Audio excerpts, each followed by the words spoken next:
Hello, everyone. We will get started in just a second. Thank you all for tuning in today for our special lunchtime edition of the Convo. Today, we're going to be talking with Dr. Terri Jett of Butler University. And I do apologize in advance for the delay in the start of our stream. As you all know, when you're dealing with technology, sometimes things can happen that are outside of your control.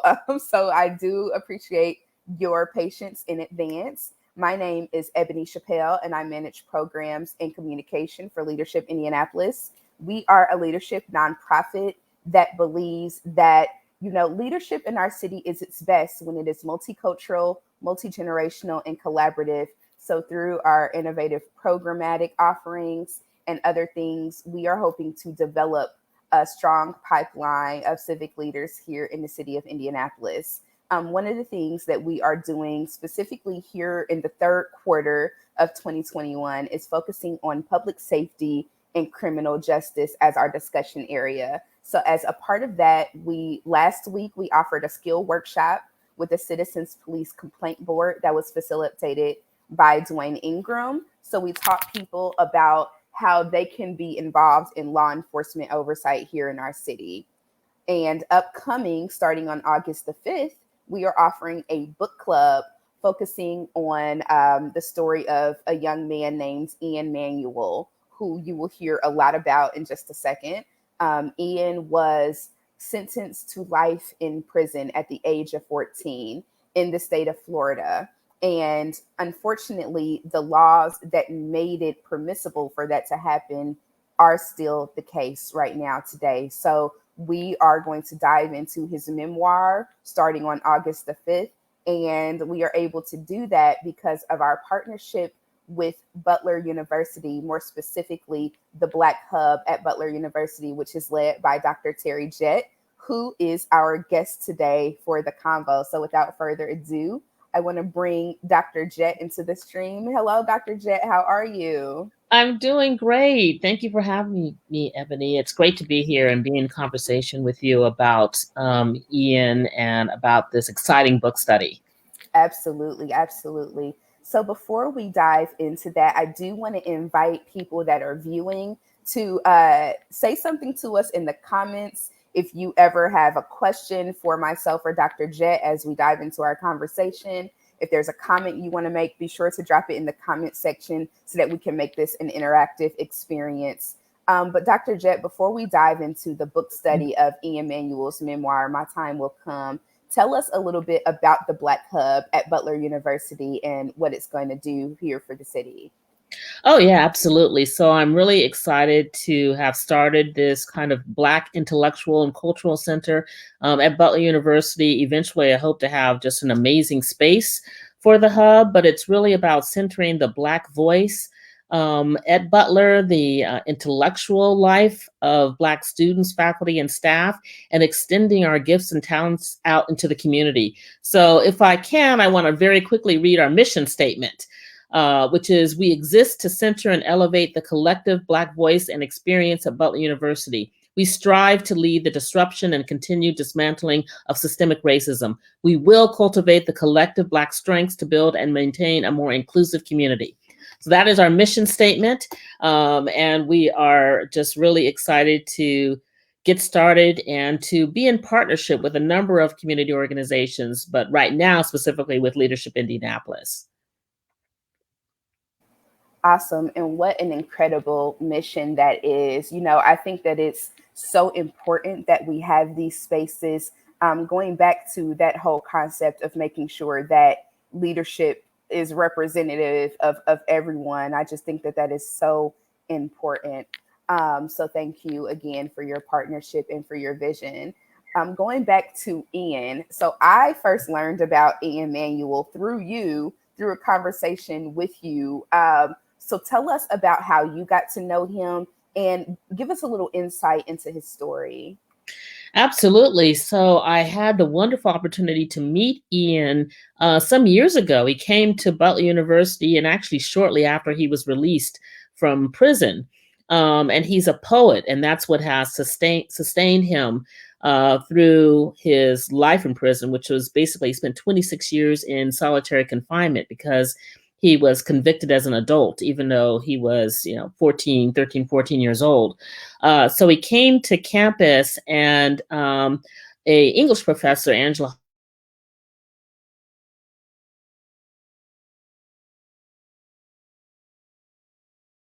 Hofstadter, Founders Week. And so just so happens that we also had Fania Davis, who is Angela Davis's sister and a real champion of restorative justice. So it was really exciting having them both on campus at the same time. I then brought Ian back as a part of our Desmond Tutu Peace Lab that we have at Butler. And then once and I just stayed in touch with him because he is such an amazing person.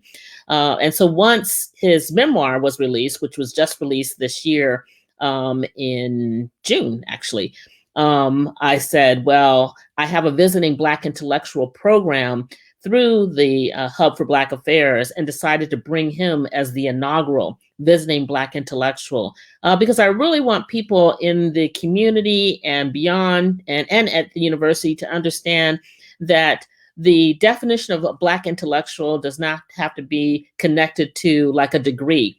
It is someone that really has specific gifts and talents and creativity and vision, is really making a difference in the Black community.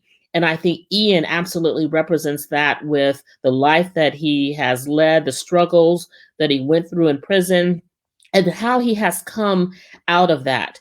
And also, he's a client of Brian Stevenson, who is also just a remarkable individual. So for us to have the opportunity to read Ian's story, which is incredible, to actually meet him, because he will be coming to campus actually for 3 days in September, is just, a wonderful and rare opportunity for anyone to have.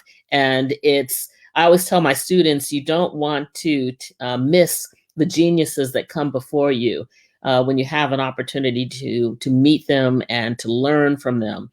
And so this is an opportunity for everyone at Butler and in the Indianapolis community to really meet someone, and trust me, your life will be changed just from this interaction, and also from reading his story. Yeah, absolutely. I have been diving into his story ever since then, learning about him from you. Right then, I knew that this had to be our book club selection for the third quarter. I was like, this has to happen. So, very thankful to the leadership at Leadership Indianapolis for agreeing with me on that point. And we also did read Just Mercy as well. So that has been a previous book club selection. So there's a lot of synergy happening there. Another thing that I wanted to ask you to speak on is the importance of stories like this to help educate and inform people who want to be civic leaders, people who are already engaged in leadership. I just was in a meeting last week and someone asked me, how does this align, with the work that you do to build up leaders? What is the connection there? So I just want to have you speak to that from your perspective. Yeah, there's so much that I can say about that, because I think that we really have to think differently about how we define leaders and how we cultivate leadership, and especially with regard to our youth. And when you read Ian's story, you will understand that he was someone that had so much potential, but there were so many barriers in his way. And so the fact that he's able to navigate and work through all of that is really a great example. But his story and the story of others is really critical, because we talk about systemic racism and injustices, but to see and understand it from the first person perspective of someone telling you exactly what they went through, and understanding the level of the struggle and the effect that it has, not just on the individual, but also on their family, on the community at large, the loss that we all suffer when we don't have enough things in place to really cultivate the gifts and talents of everyone. So that is why understanding Ian's story is so important. There's been so much talk about mass incarceration, about police brutality, all of that. And there's data that's provided, all kinds of statistics. That's great. But you also need to hear the first person narrative to understand what it really means when you have someone who has suffered at the level of Ian, and the way that he tells it, and then also the poetry that has come out of his struggle, is just quite remarkable. And we know a lot of our art in the Black community does come from struggle. And so he's another example of that. And, when I think about the violence that we are currently experiencing in our city, I really think about, what are other ways to redirect the conflict or the struggle that is happening that is leading to this violence. And, we are moving money into areas that I don't think are really going to resolve it. We need to put money into art and to expression and into music, and into ways that our young people can really sort of cultivate who they are. And also we need to pay attention, a little closer attention to what they are learning in school, whether or not it's actually relevant. And so Ian speaks to all of that. And he is a prime example of someone who is, thank God he is doing great now, but he would have been doing great had he had the support as a child that he should have had. Absolutely. I think everything you said is extremely well stated, as per usual. But that's one of the things that I connected with as well, is the human story. As a reporter in a previous life, and now doing the work that I'm doing in civic leadership, that has always been something that I think is incredibly, incredibly important, is that we don't only get bogged down in the statistics. You mentioned the violence that we're experiencing here in Indianapolis, record-breaking homicide numbers year after year after year. Right. And we can talk all day about, we need these solutions, we need those solutions, we need to, like you stated, put money here, there, wherever.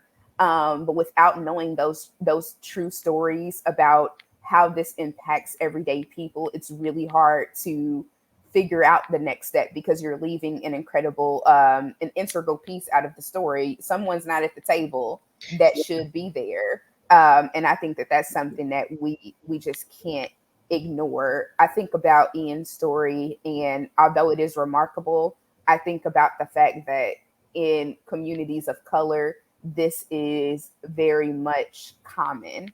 There are so many of our young people that are up against terrible odds, like Ian was, in a place of desperation, where choices were made that any other person with better options probably wouldn't make those choices. And then to have his entire life derailed. I think about how common that is. I think about people like Khalif Browder, who also was arrested as a child, and then unfortunately lost his life due to suicide because of the pressure that came even after being released. And I just think that these stories, the more that we know and understand, the better that we will truly be as an entire community. Yeah, that is so true. And there's just some things that we need to recapture. And I remember the neighborhood that I grew up in, which was a predominantly Black neighborhood. Well, it was a Black neighborhood, actually, in California, working class and poor. And it was, everybody was watching me and all the other children in the community in a very loving manner. And I had lots of guidance. And I also have a large extended family. And so we need to kind of recapture that, which is, kind of the essence of Black community and life, and create ways in which we can really foster, more love in our children, and really kind of help them grow in a more kind of a healthier community. One thing I also want to say, just to add an additional incentive for people to sign up for this book club, is that Brian Stevenson is also coming Oh, Um, wow. yes. And so CTS, Faith in Action, is bringing Brian Stevenson on October 5th. So Ian will be speaking publicly at Butler September 22nd. He's also going to be doing a book signing. And then Brian Stevenson will be at Butler in Clues Hall, but sponsored by the Christian Theological Seminary Faith and Action Project on October 5th. And then we are going to get together of the Hub for Black Affairs, Community Engagement, and the Faith and Action Project with CTS and do a debriefing of both of their presentations afterwards. We haven't scheduled that yet, but that's an additional opportunity for people that are part of this book club to really get a sense of Ian, who he is, but Brian Stevenson and how he, really sees all of these people that are suffering in prison as individuals, and sees the potential in who they are and really works hard to really get them released. And also the Hub, it will sponsor 4 people to register for this book club. I will also be participating. And you will have an opportunity to meet Ian during his visit, and not just at the public engagement. There's going to be a nice special gathering for Leadership Indianapolis book study participants also. So yeah, please join, because you just will not believe how much wisdom he has, and how much meeting him actually has made me think a lot about the system, the criminal justice system in particular. I was already kind of thinking about it with my connection with the ACLU, but really meeting someone who has gone through what he has gone through has really made me want to be even more actively engaged in doing something about it. Absolutely. I mean, you can't help but be inspired by his passion and his drive.